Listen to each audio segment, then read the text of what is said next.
Qué lindo vas a quedar saliendo en vivo con el auto. Hola a todos. Mira, ahí está Fabio. Hola Fabi. ¿Todo bien? Fabio ahí con el fuego.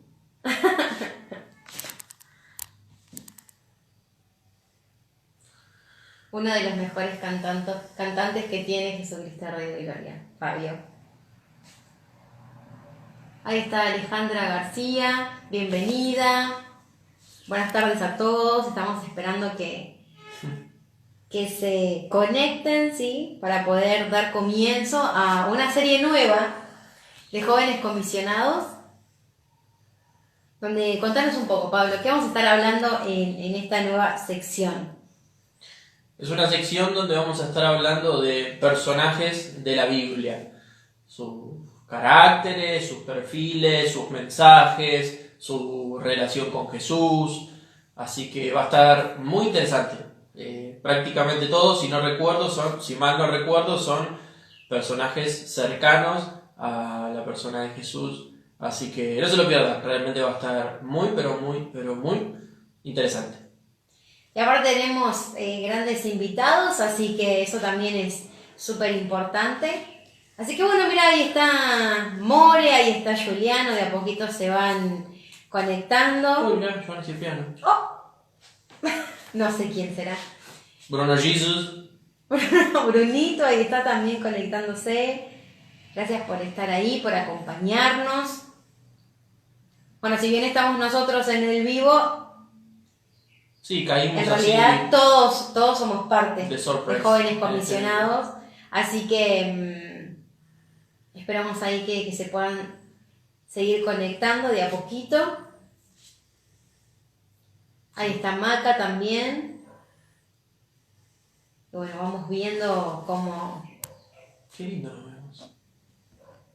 Estamos viendo en otro celular a ver cómo... Porque a veces nos pasa que nos cortamos, ¿no? Cuando empieza...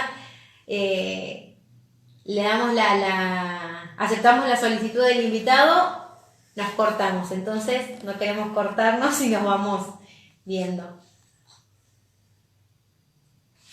Bueno, vamos a tener que cortarlo, ¿sí? Así que bueno, Estela Ray.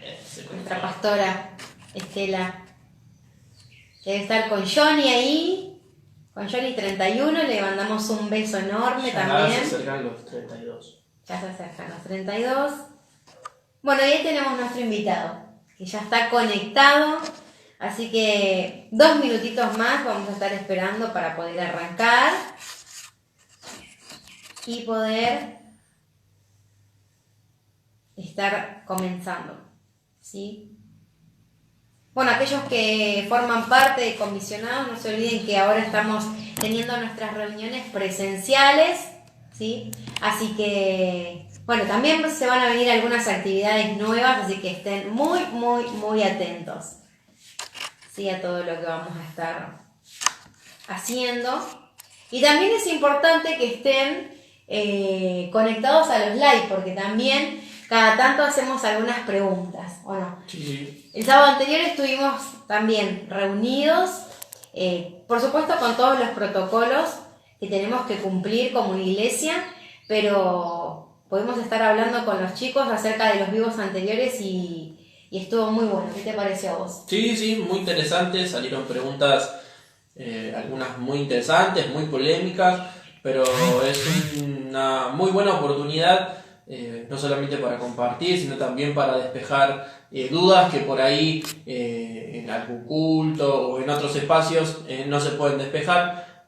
Así que fue muy interesante y muy edificante. Muy bien.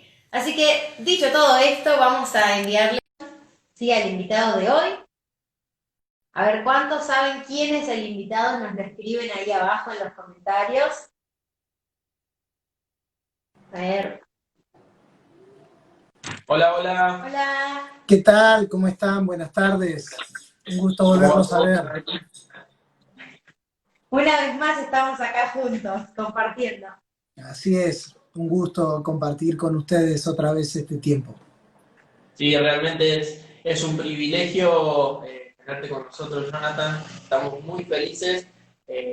Tenemos hoy una temática muy interesante como es el perfil y la persona de Juan, ¿verdad? Así que realmente muchas gracias por prestarnos un ratito de tu tiempo para estar con nosotros, con todos los chicos comisionados y también con los hermanos y hermanas de la iglesia que se están sumando.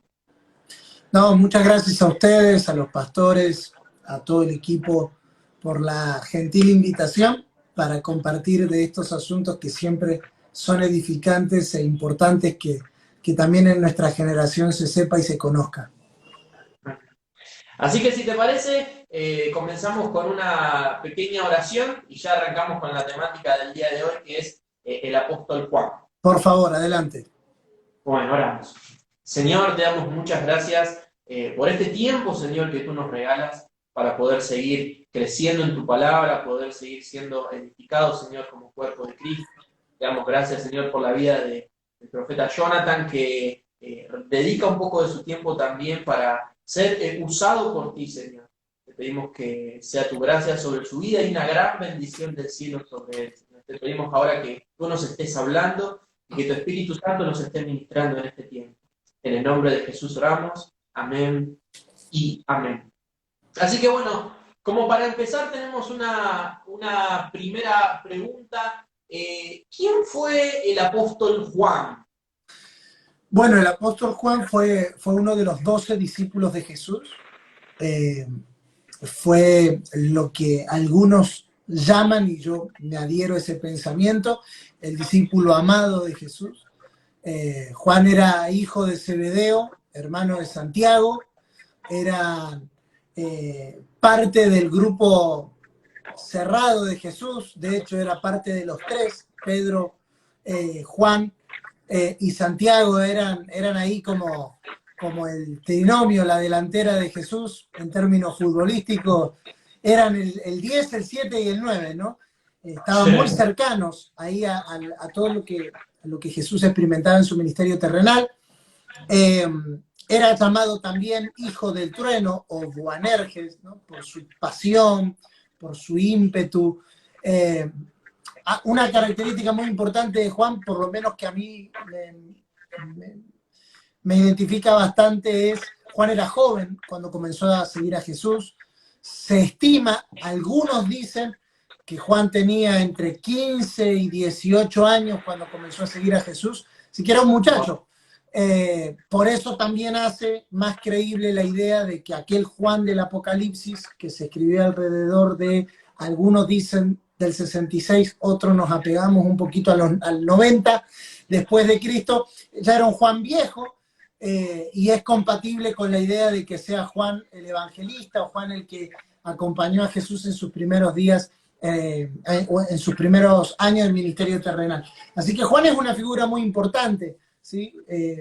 Por ahí nosotros nos basamos un poco más en Pablo. 13 de las 27 cartas del Nuevo Testamento son paulinas, pero eso no debería de restarle importancia a que Juan fue considerado junto con Pedro y Jacobo como los pilares, las columnas de la iglesia. Jacobo fue decapitado en la ignición allá por el año 40 después de Cristo, fue martirizado, y luego Pedro alrededor del 66-70 también. Entonces Juan era como el único testimonio vivo que estaba ahí entre la primera generación de la iglesia y la segunda generación de la iglesia. No era como despidió todos los apóstoles, se cree que fue el último de los 12 apóstoles en fallecer, y recibió a los nuevos, ¿no? Porque también muchos de los que hoy conocemos como padres de la iglesia fueron discípulos directos de Juan,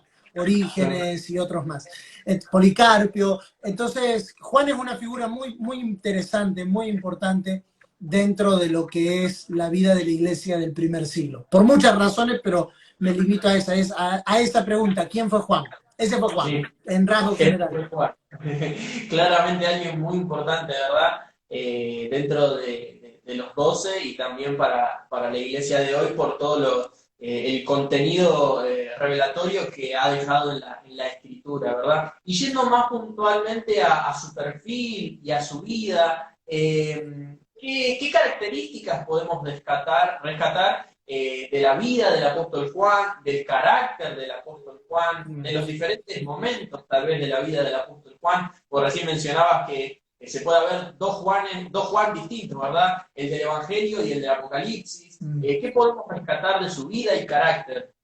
Bueno, mira, yo creo que Juan es un buen personaje para identificarnos en términos de un ministro que comenzó joven y que terminó sus últimos días. No hay evidencia al menos de que Juan haya sido martirizado. Se cree que Juan murió de causas naturales, o sea, llegó grande, ¿no? Aunque él enfrentó muchas torturas, y podemos hablar de eso más adelante, se cree que vivió, o mejor dicho, que murió de viejo, como por ahí decimos nosotros, ¿no? Murió de grande. Entonces es un hombre que nos muestra por lo menos entre unos 60, 75 años en ese rango de ministerio, o sea, una eminencia, ¿no? Y tanto en el principio como al final de sus días, Juan es destacado como el apóstol del amor. ¿Sí? De hecho, hay una fábula, leyenda, hay documentos históricos que lo avalan, por supuesto, que Juan, cuando le venían a plantear un problema, él le decía, apóstol Juan, no sé, no aguanto a mi suegra. Entonces el apóstol Juan decía, os doy un mandamiento, que os améis los unos a los otros. Después venía, no sé, el esposo que tenía problemas con la esposa, entonces os doy un mandamiento nuevo, que os améis los... Era como siempre la respuesta que el apóstol Juan daba, dándonos a entender que el amor era todo, ¿no? Y de hecho, en Juan, en el Evangelio según San Juan, en las 3 cartas de Juan, y en el Apocalipsis vemos este hilo permanente del amor, el amor que vence al mundo, el amor que es por encima de todas las cosas, el amor que cubre multitud de errores, frases que nosotros utilizamos mucho hoy en nuestra generación y en la iglesia, tienen su base en el llamado apóstol del amor. Así que una de las características principales que pudiéramos destacar yo destacaría 3. Número 1, el amor. Número 2, la fidelidad. Él fue fiel. Uno de los documentos históricos dice que él fue puesto en una olla de agua hirviendo, solo el cuello, de aceite hirviendo, y solo el cuello no se sumergió en la olla. Entonces todo su cuerpo fue quemado. Es una de las corrientes o del pensamiento histórico. Entonces, aún así él se mantuvo fiel a lo que creía, a lo que el Señor le había hablado, y ese va intrínseco ahí conectado con la tercera característica que yo destacaría, que era el estar dispuesto a morir. El estar dispuesto a morir se repite en todos los apóstoles, porque todos los apóstoles nacieron al ministerio con la idea de que ellos estaban dispuestos a ser mártires, ¿no?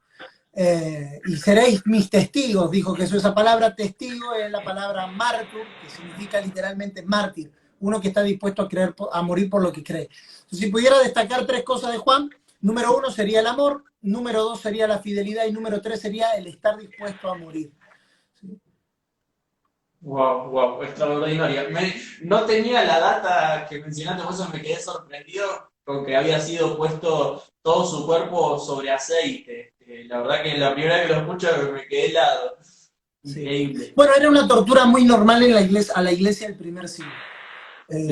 Quemarlos, lacerarlos, después, bueno, otros tipos de torturas drásticas y fuertes, como atarle los brazos y las piernas a los caballos y pegarle a los caballos para que los caballos los desmiembren. Entonces eran torturas muy habituales en la iglesia del primer y segundo siglo. Sí. Y qué importante lo que mencionabas recién, ¿no? De lo de los apóstoles. Que ellos ya sabían, no estaban dispuestos a morir, ¿verdad? Me pareció muy interesante eso. ¿Y qué relación tenía el apóstol Juan con Jesús? Bueno, muy cercana. De hecho, como te decía al principio, Juan fue como conocido, y yo creo que es así, como el discípulo amado. Creo que es Juan 21 que dice y habla acerca del discípulo amado, Pedro y Jesús teniendo una conversación muy interesante donde Jesús le plantea, si yo quiero que él se quede hasta que yo vuelva, ¿qué hay de ti? Sígueme tú. y los discípulos alrededor pensaron que Juan no iba a morir nunca, y en sí Jesús no estaba hablando de eso, y Juan se encarga de decir, no estaba hablando de eso, sino como diciéndolo en criollo básico, como, ¿y a vos qué te importa lo que yo vaya a hacer con Juan? Entonces Juan dice, este es el que da testimonio, ¿sí? Este discípulo es el que da testimonio de estas cosas. Entonces, Juan tenía, de hecho, mira, si nos adentramos un poquito más en Juan, el Evangelio de Juan es uno de los, a ver, lo voy a decir así. El Nuevo Testamento, y el Antiguo también, pero el Nuevo Testamento, para meternos en foco, no está, como nos aparece a nosotros en la Biblia, no es como se escribió, ¿sí? No está ordenado cronológicamente, o sea, no es primero Mateo, después Lucas, después Marcos, después Juan, no es que se escribió así. El primer libro del Nuevo Testamento es Primera de Tesalonicenses, cronológicamente hablando, ¿no? Ese sería el primer registro del Nuevo Testamento que nosotros tendríamos si nos apegáramos a cómo fue escrito. Entonces, el Evangelio de Juan a nosotros nos aparece cuarto en orden, pero no se escribió cuarto en orden. De hecho, el Evangelio de Juan es el último evangelio que se escribió. Creo que primero se escribió Lucas, después Marcos, después Mateo, Lucas, Mateo, Marcos, que es un resumen de Mateo, y Juan al final. Juan se escribe ahí cerca de los 90. Entonces, ya vamos a ver que lo que Juan trata de relatar de su relación con Jesús y de Jesús es un poquito más profundo que lo que los otros apóstoles habían dicho. Se cree, yo me adhiero a eso, que Juan tenía conocimiento de lo que los otros evangelios decían, entonces él se dedica a poner como especial énfasis en alguna de esas cosas. Por ejemplo, hay historias que directamente no aparecen en los otros evangelios, como por ejemplo Juan 17, la famosa frase que nosotros utilizamos en todas las convocatorias de oración, ¿no? Uno para que el mundo crea. Eso no está en ninguno de los otros tres evangelios, eso está en Juan. Y es la oración sacerdotal de Jesús o la oración privada de Jesús con el Padre que las hace frente a sus discípulos y Juan las registra. Entonces, es este Juan teniendo otra perspectiva. Ustedes recordarán que tanto Mateo como Lucas comienzan con la genealogía de Jesús y Juan no. Juan arranca en la eternidad, allá arriba. En el principio era el verbo y el verbo era Dios y el verbo era con Dios. O sea, te muestra que Juan vivía en otra onda con Jesús en términos de su relación. Él no se mete a él no le interesa saber si Jesús nació de María, si nació en un pesebre. Es importante porque, claro, todos podemos tener una perspectiva mayor gracias a los otros evangelios. De hecho, esa es la idea de por qué hay 4 evangelios, ¿no? A ver, no son 4 evangelios, son 4 maneras diferentes de ver al mismo evangelio, ¿sí? Por eso Juan es dejado afuera de los primeros 3, a Marco, Mateo y Lucas se lo llaman los evangelios sinópticos, a Juan se lo deja afuera porque Juan es como un Juan volado, por así decirlo, ¿no? Él ve cosas de otra galaxia en términos de su relación con Jesús. Entonces podemos afirmar con plena certeza que Juan era una persona muy cercana a Jesús, era parte, como te decía al principio, de la delantera maravillosa del Señor, y esa relación tan estrecha hizo, bueno, hay datos muy interesantes, ¿no? Cuando Juan, yo particularmente, esto corre por cuenta mía, muchachos, yo creo que Juan el evangelista y Juan el apóstol de Apocalipsis, creo que los dos escriben, es la misma persona el que escribe las 2 cartas. Cuando él lo ve en Apocalipsis 1, dice, y vuelto vi uno semejante al Hijo del Hombre, semejante porque Juan lo conocía, pero este que se le aparece en Apocalipsis 1 no es el que él conocía, era semejante. Entonces cuando lo vi cae como muerto. Y hace una descripción del Cristo resucitado que es tremenda. Es la única descripción que nosotros tenemos bíblicamente del Cristo resucitado. Sus ojos como llama de fuego, sus pies como bronce refulgente. O sea, toda esa descripción es de alguien que lo conoció en la carne y que ahora lo conoce revelado, ¿no? Entonces, la primera reacción de él es caí como muerto porque ese era semejante, pero no era el mismo que yo vi antes. El que yo vi morir no es el que yo veo resucitado. Entonces, esa relación muy cercana de Juan con Jesús hizo que el Señor le mostrara cosas que tal vez algunos de los apóstoles no vieron. Claro. Sí, bueno, recién lo mencionaste, ¿verdad? Es decir, ¿qué diferencias podemos encontrar de los diferentes libros que escribió Juan? Sabemos que escribió el Evangelio, las cartas, y comparto lo que mencionabas, que también escribió Apocalipsis. ¿Qué diferencias podemos encontrar en esos libros? Bueno, primero hay algo que uno de mis mentores siempre dice y es, ninguno de los escritores de la Biblia pensaban que estaban escribiendo la Biblia cuando escribían las cartas, ¿no? Seguro. O sea, Juan no pensaba en nosotros cuando estaba escribiendo Primera de Timoteo, Primera de Juan. Juan estaba pensando en Gallo, en la elegida, o sea, en eso estaba pensando Juan. Bien, ¿qué diferencias hay? Bueno, yo no creo que haya diferencias, creo que hay complementos, ¿no? El Evangelio de Juan nos cuenta el ministerio terrenal de Jesús, mechado con esta dimensión eterna del verbo, ¿no? Primera, segunda y tercera de Juan es la carta de un padre a sus hijos, ¿no?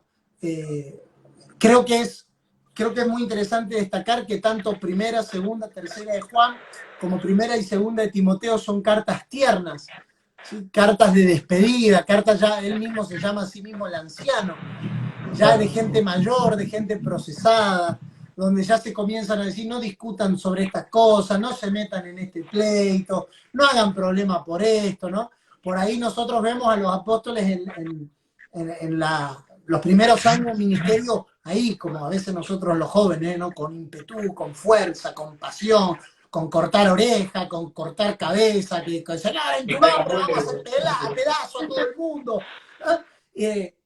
Y cuando pasa la vuelta de la vida, ya ancianos, Pablo le dice a Timoteo, evita las cuestiones vanas. Juan le dice, no se enrieden en esas cosas. Vemos a personas ya más procesadas, no más tranquilas en cuanto a su pasión, sino dispuestas a enfocarse en lo verdadero. Entonces, si pudiéramos hacer una progresión, yo creo que la progresión está en que los apóstoles, llegando al final de su vida, se dieron cuenta que había cosas por las que peleaban que no deberían de pelear la siguiente generación. No veo diferencias, sí veo complementos. ¿Sí? Claro. Sí. Pero es muy bueno esto, digamos, que el mismo Juan deja entrever esta evolución, no sé si llamarlo evolución, Madurez. En su propio carácter, ¿no?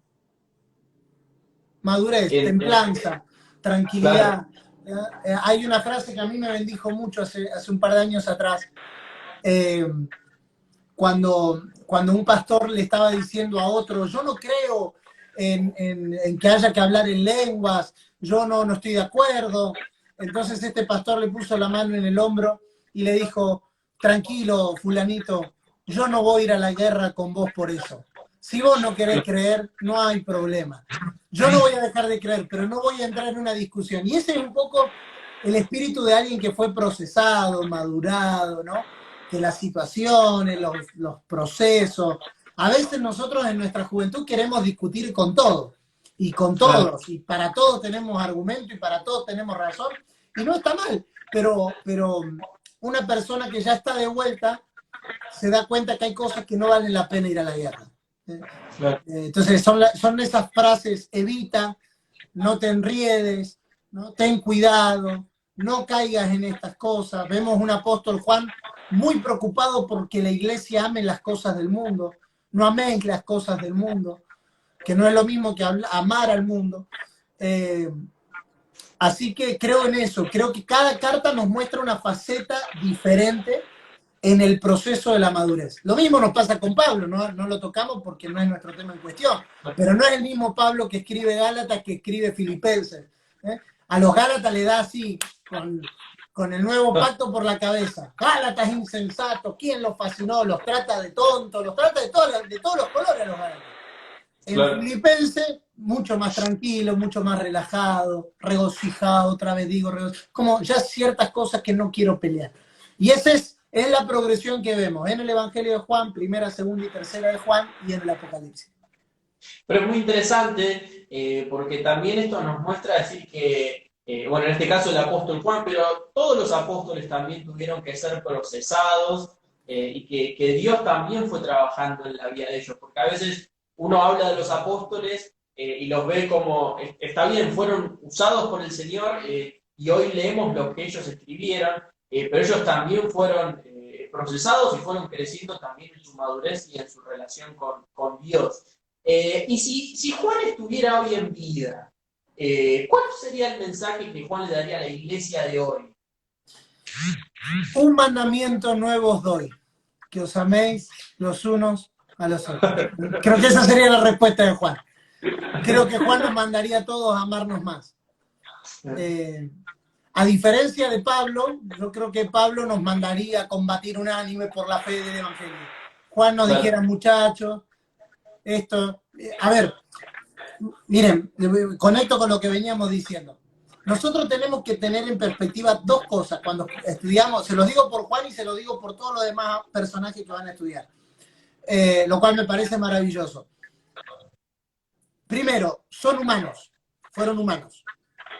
Quiere decir, batallaron con lo mismo que nosotros batallamos, fueron procesados en las mismas cosas que nosotros fuimos procesados, enfrentaron las mismas cosas que nosotros enfrentamos. Entonces, no hay que divinizarlos, ¿no? Porque ellos fueron humanos que se entregaron a la causa que abrazaron. Claro. Ahora, número dos, los apóstoles tuvieron esa gracia de caminar con el Señor en su ministerio terrenal. Y lo que Jesús le dijo fue, aprendan de mí, que soy manso y humilde de corazón. Entonces creo que lo que ellos buscaron reproducir tenía que ver con esa característica que habían aprendido del Señor. Y tercero, sumo una última, tenemos que tener en cuenta que todos los apóstoles del Nuevo Testamento, los 12, Pablo incluido en la bolsa, Timoteo, Tito, toda la primera, ellos creían que la historia se terminaba ahí, muchachos.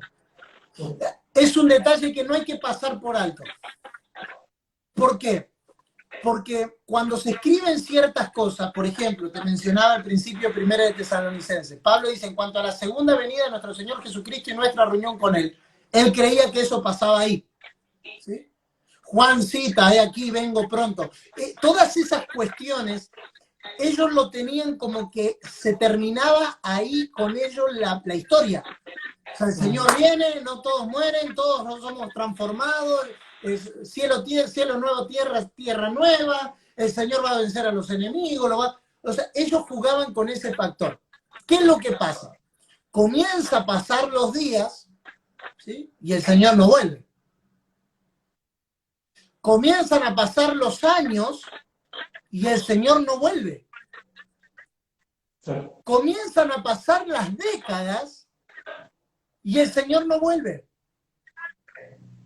Entonces, en la medida en la que van pasando los años, los apóstoles se van preocupando por otra cosa. Se van preocupando por cómo se va a perpetuar lo que ellos habían recibido del Señor. Entonces, todas estas cartas escritas entre el 70 y 90 son la preocupación apostólica de que no se pierda lo que ellos habían recibido del Señor.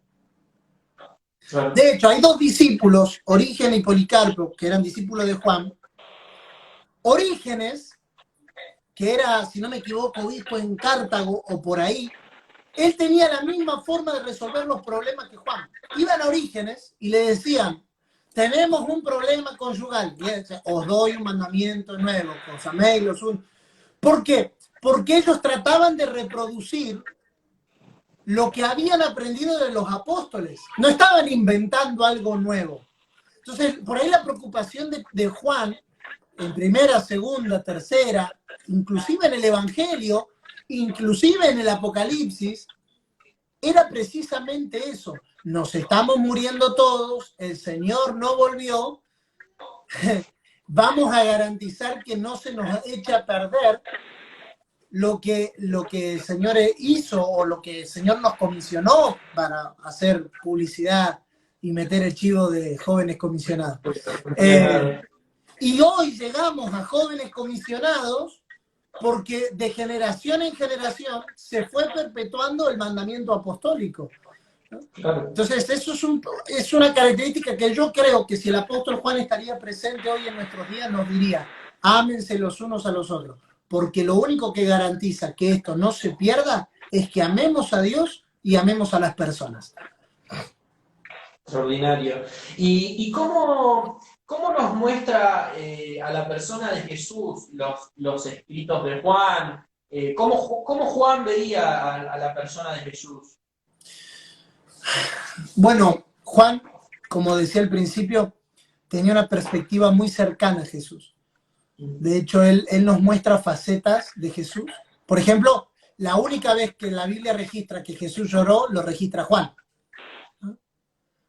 Por ahí es un detalle que los demás apóstoles no cuentan, pero Juan está como comprometido en mostrar a Jesús más humano, ¿no? Claro. Jesús tuvo hambre, Jesús lloró, y Jesús llegó a la fiesta de Caná, y Jesús llegó y apareció la mujer sirofenicia, y apareció el centurión, y estaba Lázaro, y estaba Marta y María, y te cuenta el detalle, ¿no? Te dice que a Jesús le gustaba ir a Betania, donde estaba Marta, María y Lázaro. Te muestra un Jesús más cercano en términos de humanidad, ¿no? Que él podía ser el verbo encarnado, porque él dice, y vimos su gloria, gloria como el unigénito del Padre, y te muestra a Jesús entrando a la casa de los que él amaba. Entonces esa como combinación de lo divino y de lo humano es lo que Juan nos permite ver de Jesús. Nos permite ver que Jesús era 100% Dios y que Jesús era 100% hombre, ¿no? Esta otredad de Cristo tan maravillosa. Hay una palabrita que por ahí el apóstol Juan repite varias veces, tanto en el Evangelio como en sus cartas, y es la palabra mundo. ¿Qué significa para el apóstol Juan la palabra mundo? Bueno, siempre que se toca la palabra mundo en el Nuevo Testamento, se utiliza la palabra griega cosmos, ¿no? La palabra cosmos no hace referencia a tierra, para eso está la palabra geos, ¿no? Por ejemplo, geografía, la ciencia que estudia la Tierra, el planeta. Bueno, esa palabra cosmos, ¿no? Representa el sistema, eso significa la palabra cosmos, sistema, ¿no? Entonces, lo que Juan hace referencia, creo entender, y es una interpretación, Juan está hablando del sistema, ¿no? de todo aquello que incluye a las personas, pero que también las excede. Claro. Es todo el mundo en el que vivimos, el sistema en el que vivimos, ¿no?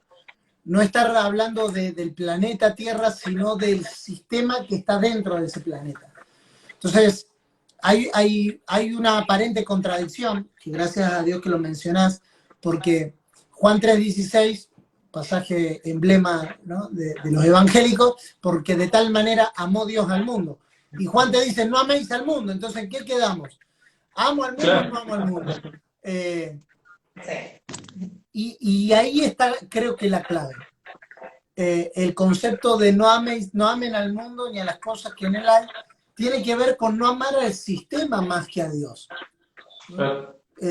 Pero sin lugar a dudas hay que amar al sistema porque no se puede dar vida a lo que no se ama. Entonces, ese amor que Juan habla es ese amor hedonista, ese amor egoísta, ese amor que me pone a mí primero. El amor que el Señor nos insta a tener por el sistema es el amor de llevar vida, el amor que cubre multitud de errores, pero que no encubre el pecado, sino que lo condena, sino que lo expone. Entonces, esa palabra mundo tiene esa referencia en las escrituras de Juan. Sí, de hecho me viene a la mente el mismo pasaje, creo que está en la misma oración sacerdotal, donde Jesús dice, no te pido que los quites del mundo, sino que los guardes del mal. Hay veces que también dentro del círculo evangélico se habla, no lo hagas porque esto es mundano, lo otro es mundano, ¿verdad? Entonces también hablando del mundo esto es muy importante, es decir, la misma oración de Jesús por sus propios discípulos fue que ellos sean guardados del mal, no que se aparten por completo de, como vos decís, del mundo, ¿no? Bueno, es que la iglesia del primer siglo, muchachos, no tenía esa idea. Ellos no esperaban irse. Claro. Voy a decir algo y espero no generarles problemas, pero yo me hago cargo. A ver, la iglesia que tenemos hoy, siglo XXI, año 2020, casi pisando el 2021, es el resultado de el evangelio que hemos creído, el mundo en el que vivimos y la escatología que abrazamos.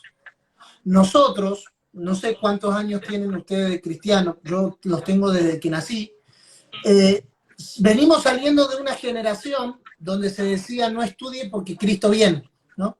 No te prepares porque Cristo viene. No te metas en las cosas del mundo, ¿no? De hecho, estaba esta frase de si sos mundano o sos cristiano, ¿no? Claro, por eso me viene a la mente.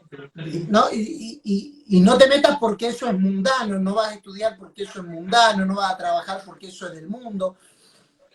Porque estábamos gobernados por ese pensamiento de Cristo viene pronto y date cuenta, año 85 a 95, las películas, las canciones, ¿no? La gran tribulación, dejados atrás como ladrón en la noche. Yo me acuerdo que era chiquito y si me despertaba a la mañana y mis papás no estaban en casa, pensaba que Cristo había venido y que nosotros nos habíamos quedado. Ese era el patrón, de verdad. Era el patrón. Si vos llegabas temprano o tarde a la reunión y no había nadie en el auditorio, decías, vino Cristo y me quedé. Porque era, a ver, si hay alguien aquí conectado de esa generación, por favor, que testifique que lo que estoy diciendo era así. Uno vivía con ese temor de que, a ver, yo creo, y quiero hacer el paréntesis, yo creo que el Señor va a volver, que su vuelta será física, real, aparente, que todo ojo le verá, creo que lo vamos a volver a ver en las nubes. Pero lo que voy es a esa excesiva idea de que nos vamos descuidando nuestra responsabilidad del mundo en el que vivimos, ¿no?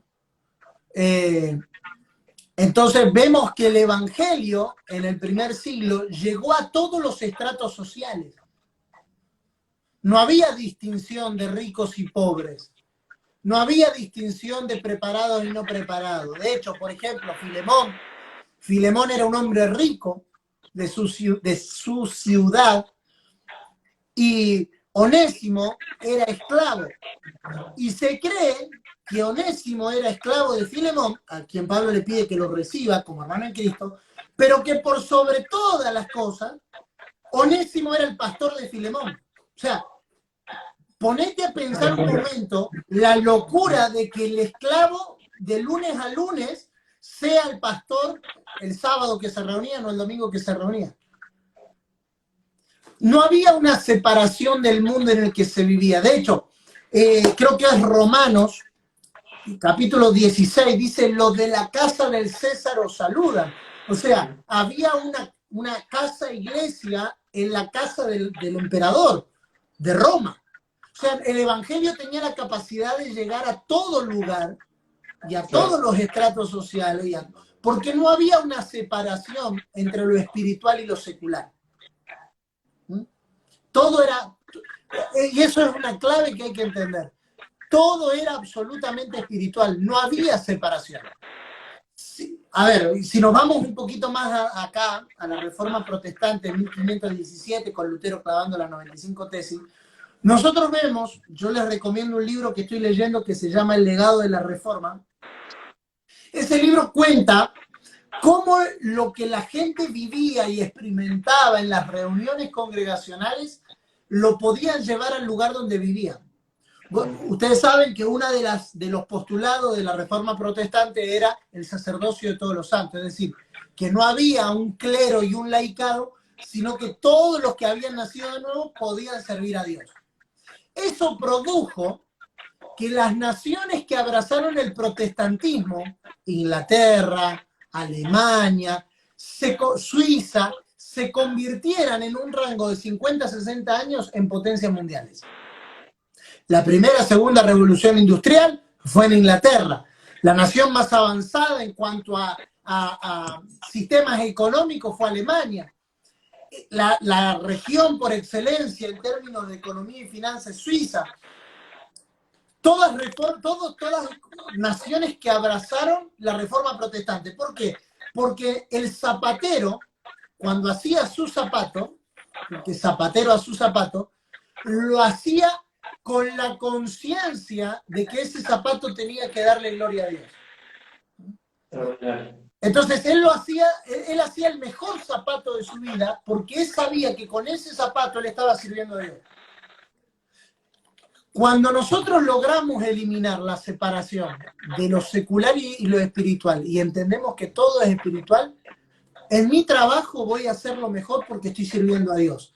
Entonces, el maestro que está enseñando a sus estudiantes les está enseñando con la mejor pasión porque lo está...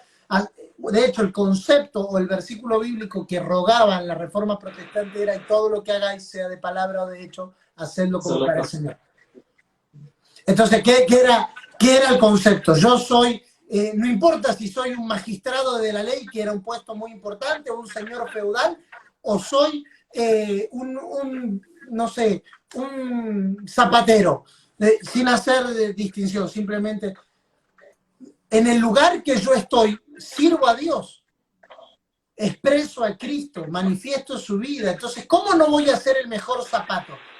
¿Cómo, no sé, cómo no voy a ser el mejor verdulero? ¿Cómo no voy a ser el mejor abogado? ¿Cómo no voy a ser el mejor reparador de celulares? ¿Cómo no voy a ser el mejor si lo estoy haciendo para Dios? No importa si el tipo que le arreglo el celular me lo tira por la cabeza. Yo no lo hice para él, porque todo lo que hagáis, sea de palabra o de hecho, hacerlo como para el Señor y no para los hombres. Entonces, ese pensamiento de que estamos en el mundo, pero no somos del mundo, hace que nuestra naturaleza, que nuestra identidad, que nuestra posición y que nuestro servicio a Dios sea buscando siempre que en todo sea dada gloria a Él. Entonces, cuando yo voy a preparar un mensaje, en mi caso, no lo hago pensando en el que va a oír. Preparo mi mensaje creyendo que puedo darle gloria a Dios con mi mensaje. Entonces, la dedicación es diferente. Cuando tengo que ordenar mi casa, no lo hago pensando en el orden, lo hago pensando en que Dios sea visto, que sea dada gloria a su nombre. Entonces, si nosotros logramos recobrar, muchachos, y vuelvo porque nos fuimos un poquito, si nosotros logramos recobrar la idea de que todo lo que nosotros hacemos es espiritual, no vamos a separar lo que Dios nunca separó. Dios no separó a la iglesia del mundo en términos de expresión, Dios la separó en términos de naturaleza. No son del mundo, nuestra identidad no está en el mundo, nuestra posición no está en el mundo, nuestra naturaleza no es del mundo. Pero muchachos, mientras estamos en el mundo, sirvamos al mundo en el cual Dios nos ha puesto. Sí, por eso me parecía, si bien tal vez no estaba dentro y pido disculpas, no estaba tal vez dentro de las preguntas, me parecía súper importante hablar sobre la terminología de mundo para Juan, ¿verdad? Porque te lleva también a una perspectiva distinta del ministerio, porque también durante mucho tiempo se ha hablado, bueno, a ver, tenés que ser un pastor, un evangelista, para tener un ministerio. Y esto que estás diciendo de como muchos teólogos hablan de lo que es la misión integral, ¿verdad? Es decir, uno puede hacer misión desde el lugar de trabajo, en la familia, en cualquier lugar en donde uno está, uno puede estar haciendo misión. Me parece muy importante. Es que, mira, estás diciendo algo muy importante.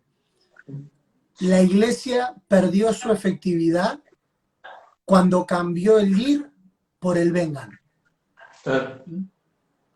Porque cuando yo pienso que en el templo está la bendición, que mi vida va a cambiar por estar en el auditorio, reduzco el evangelio al vengan.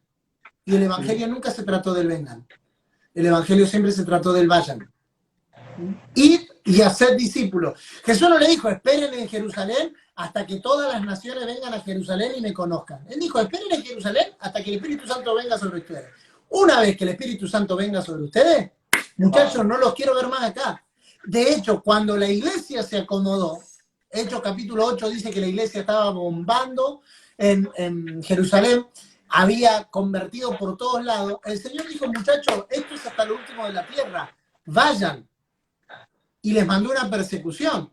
Yo creo que una de las lecturas que nosotros podemos hacer de la pandemia que se está viviendo a nivel global es un recordatorio de Dios a la iglesia, que los auditorios pueden estar cerrados durante 7, 8 meses, pero que la iglesia no se detiene, que seguimos yendo, que seguimos abrazando nuevos lugares. Las redes sociales se convirtieron en nuestro campo misionero. Hemos llegado a gente, a lugares, a naciones que nunca habíamos llegado antes. ¿Pero por qué? Porque no nos quedamos con el vengan. Fuimos, entramos, fuimos. Entonces, la iglesia cambió o perdió su efectividad cuando los creyentes empezaron a buscar ser bendecidos más que ser mártires. Si la iglesia no recupera el poder de los mártires, no recobrará su efectividad. Gente que esté dispuesta a morir por lo que cree. Extraordinario. Nos quedan algunos minutos todavía, pero antes de terminar, queríamos que poder ser impartidos por alguna palabra, ser ministrados por alguna palabra, alguna palabra. Un nuevo mandamiento os doy, que os améis los unos a los otros. En definitiva, queridos hermanos, el Evangelio sigue reduciéndose a amar a Dios y amar a las personas. Y agrego, amar el mundo en el que vivimos. Si no podemos amar, entonces el Evangelio nunca se ha revelado. Porque nadie está dispuesto a dar en aquello que no ama. De tal manera amó Dios al mundo que entregó a su Hijo. ¿Cómo alguien puede entregar su vida si no ama a lo cual se va a entregar? Creo que Dios está llamando a una generación a que vuelva a amar lo que Dios ama. Y es interesante porque antes en la ley los profetas se nos pedían que amemos como a nosotros mismos. Y eso es condicional, porque si yo me amo menos, entonces a mi prójimo tengo que amarlo menos. Pero el apóstol Pablo en Efesios 5 y el apóstol Juan dice que debemos amar como Cristo amó. Y esa es una vara mucho más alta, porque mi amor se acaba, pero su amor permanece para siempre. Mi amor tiene ganas. Tengo ganas de amar a tal persona y hoy no tengo ganas. Su amor es incondicional. Mi amor, si esta persona hace lo que yo quiero, lo amo, somos amigos. Si no hace lo que yo quiero, dejo de amar fácilmente. Pero en su amor, incondicionalmente, indefectiblemente, amamos. Entonces, quiero dejarte esto nomás para cerrar. El verdadero evangelio es el que nos lleva a amar, no como nosotros amamos, sino como Dios ama. Es abandonar la perspectiva romántica del amor y abrazar la idea eterna del amor. Y por último, no se puede amar y no estar dispuesto a entregar. Dime lo que estás entregando y te diré cuánto estás amando. Porque no se puede separar el amor de la entrega. Quien ama, da. Quien ama, se da. Quien ama, vive teniendo la plena convicción de que nada de lo que ama se perderá. De tal manera amó Dios al mundo, que entregó a su Hijo unigénito para que todo aquel que en Él cree no se pierda. La idea de Dios es que nadie se pierda, sino que todos vengan al pleno conocimiento de la verdad. Así que te invito, te animo, me animo y nos animo a todos a que recuperemos el verdadero amor. Porque puedo profetizar, puedo orar, puedo predicar, puedo cantar, puedo servir, pero si no tengo amor, nada soy. Gracias, muchachos, por la invitación. Disfruté mucho esta conversación. ¿Quisieras cerrar con una oración antes de despedirnos? Claro, con mucho gusto. Padre, gracias por este tiempo. Señor, gracias por estos jóvenes comisionados. Gracias por esta amada congregación, por sus pastores. Señor, oramos en esta preciosa tarde. Que no solamente recibamos información al respecto de personajes bíblicos, lo cual podemos leer y estudiar, sino que podamos recibir una revelación de lo que movió el corazón de tus santos apóstoles y profetas, que no eran movidos ni por intereses personales, ni por la codicia, ni por la avaricia, ni por el deseo de un gran ministerio, sino que eran movidos por amor. Amor a Dios, amor a las personas, amor al mundo en el que vivía. Rogamos, Señor, que ese amor permanezca en nosotros y nosotros en Él, para que podamos en cada lugar, en cada ámbito donde nos movemos, expresar tu vida y darte a conocer. Gracias, Señor, por estos días, gracias por estos tiempos. Danos entendimiento de los días en los que vivimos, para que aprovechemos y aprobemos lo mejor. En el nombre de Cristo Jesús nuestro Señor. Amén y amén. Gracias, chicos, por la invitación. Un fuerte abrazo. Muchas gracias. Muchas Que gracias disfruten los días que vienen. acompañarnos, y por siempre estar ahí predispuesto con su buena onda y obviamente también por compartir la palabra junto a nosotros. Estamos agradecidos como iglesia y también como parte del equipo comisionado. Que les bendiga mucho. Un fuerte abrazo. Nos vemos. Paz. Nos vemos. Bueno, y ahí terminamos. Extraordinario. Muy, muy bueno. Así que gracias a todos por acompañarnos y no se olviden, sí, que el próximo viernes seguimos con algunos otros personajes que van a estar muy, muy buenos. Así que les mandamos un beso a todos. ¿Sí?